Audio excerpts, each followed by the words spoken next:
Most Australians won't even be affected by the change. The only change that'll be probably government spending money in more effective ways on Indigenous people.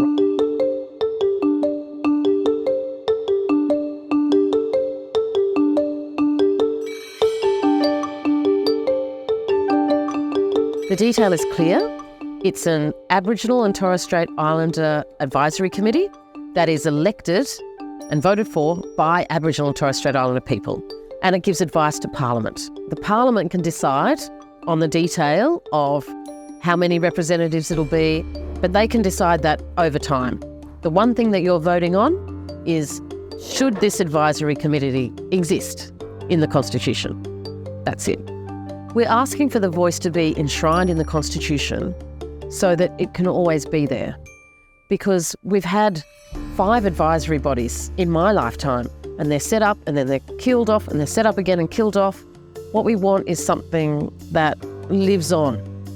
And the constitutional enshrinement will do that. It will ensure that into the future, in our democracy, the first people of this country have a voice and are listened to by the government. There's a lot of talk about the country being divided by race. That's not what this is about. It is about recognising that Aboriginal and Torres Strait Islander people have been here for 65,000 years or more. So that's the first part. It's recognition of that in the Constitution.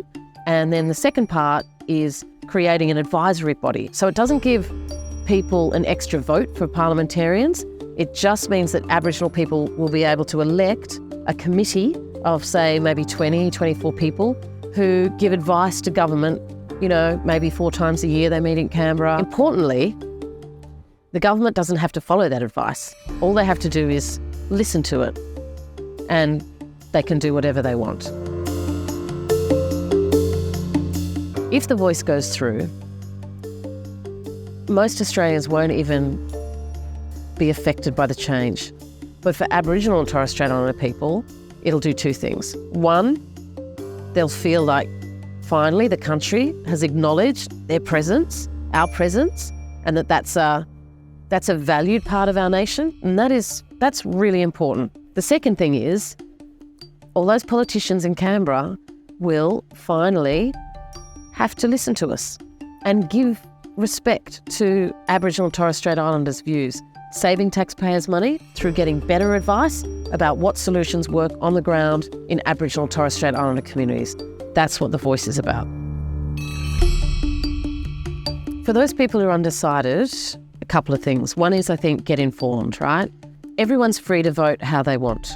But I would say to those undecided, this is a once-in-a-lifetime generational opportunity to recognise the deep history of this country, and that is important. And it should be recognised in our most important legal document.